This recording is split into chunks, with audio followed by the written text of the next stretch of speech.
আজকে আমি এসে গেছি মনীষ কিচেনে আরেকটা রান্না নিয়ে। আমি আজকে করব ডিম কষা। এই ডিম কষাটার জন্য পেঁয়াজ কেটে রেখেছি, টমেটো কেটে রেখেছি, রসুন ছাড়িয়ে রেখেছি, এদিকে ডিম সেদ্ধ করে রেখেছি। আমরা 5 জন 5টা ডিম সেদ্ধ করে রেখেছি। এগুলো হাঁসের ডিম। আমরা হাঁসের ডিম দিয়ে কারি খেতে খুব ভালোবাসি। দেখতে থাকুন। আমি ডিম কষা বানানোর জন্য গ্যাস জ্বালিয়ে দিয়েছি আর তেল বসিয়ে দিয়েছি। তেলটা হালকা গরম হয়েছে।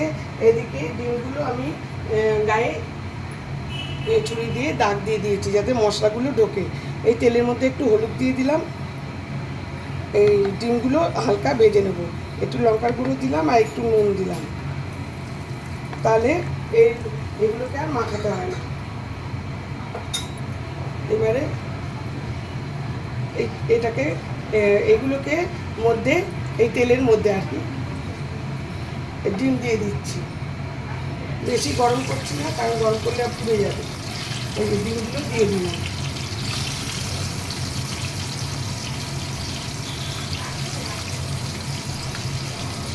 এই যে ডিমগুলো দিয়ে এবার ডিমগুলো হালকা করে ভেজে নিয়ে তুলে নেব। হয়ে গেছে, এবার ডিমগুলো তুলে নেব। ডিমগুলো এক এক করে তুলে নিলাম।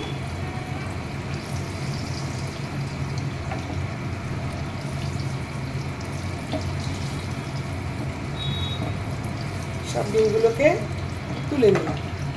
এই যে ডিমগুলোকে তুলে নিলাম।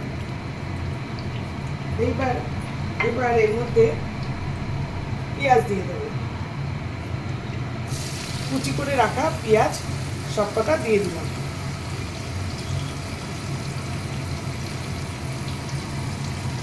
এবার পেঁয়াজগুলোকে ভাজবো, হালকা লাল করে ভাজবো।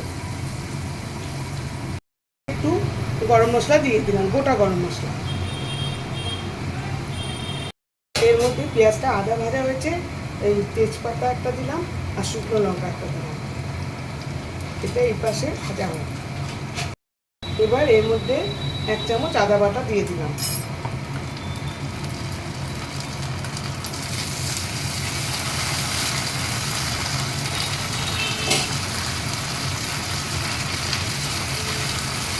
আদা বাটাটা একটুখানি নাড়িয়ে চাড়িয়ে এর মধ্যে টমেটো দিয়ে দেবো।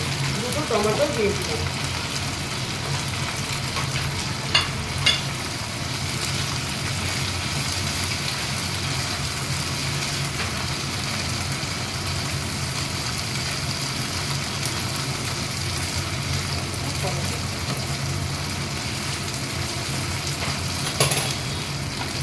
এবারে এটা একদম সিমে রেখে ঢেকে দিয়ে দিলাম।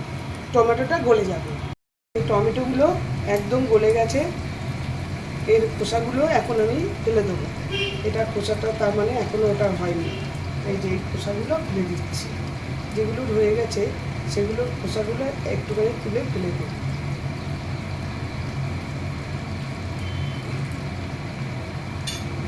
এটা খোসাটা তার মানে একটুখানি বাকি আছে, তাও ছেঁড়া যাবে।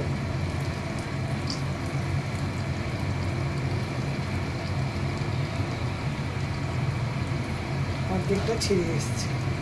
আর একটুখানি ঢাকা দিয়ে রাখি, তাহলে আরও স্ম্যাশ করে যাবে একদম।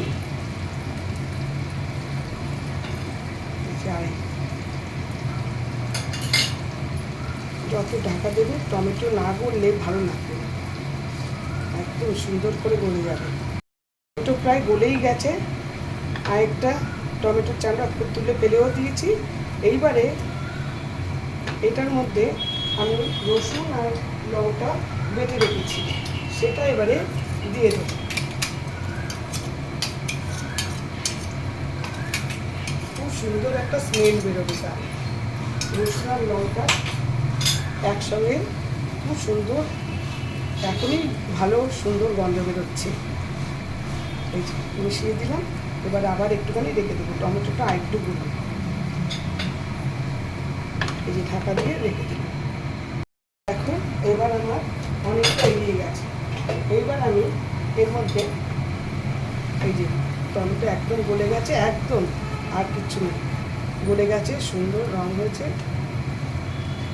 এর মধ্যে আমি রোজকার 4টে মশলা দিয়ে দেবো।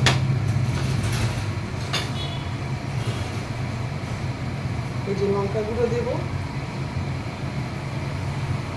আমি একটু ঝাল খাই বলে লঙ্কা গুঁড়োটা বেশি। হলুদ গুঁড়ো দিলাম, ধনে গুঁড়ো দিলাম, এবার জিরে গুঁড়ো দেবো আর পরিমাণ মতো নুন দিয়ে দেবো। এবারে এগুলোকে ভালো করে মিক্সড করবো, মিক্সড করে এর থেকে তেল বেরোবে, তারপর নেক্সট আরটি ভালো করে কষাতে হবে। বন্ধুরা তেল বেরিয়ে গেছে, একবারে সুন্দর তেল বেরিয়ে গেছে। এইটার মধ্যে এখন আমি অনেকটা জল দিয়ে দেবো গ্রেভি করার জন্য। কষাই হবে কিন্তু গ্রেভি আর একটু তো লাগবে। এইটা এবারে ফুটবে, এবার ফুল ভলিউম করে দিলাম আগুনটা। এটা ভালো করে ফুটে উঠুক, তারপরে ডিমটা দেব। বন্ধুরা ডিমগুলো দিয়ে দিলাম, সেটা দেখালাম না, ডিমগুলো দিয়ে দিলাম। মশলাটা ডিমের মধ্যে ঢুকবে। এখন আমি সিমে রেখে দেবো অনেকক্ষণ, কারণ এতটা ঝোল রাখবো না।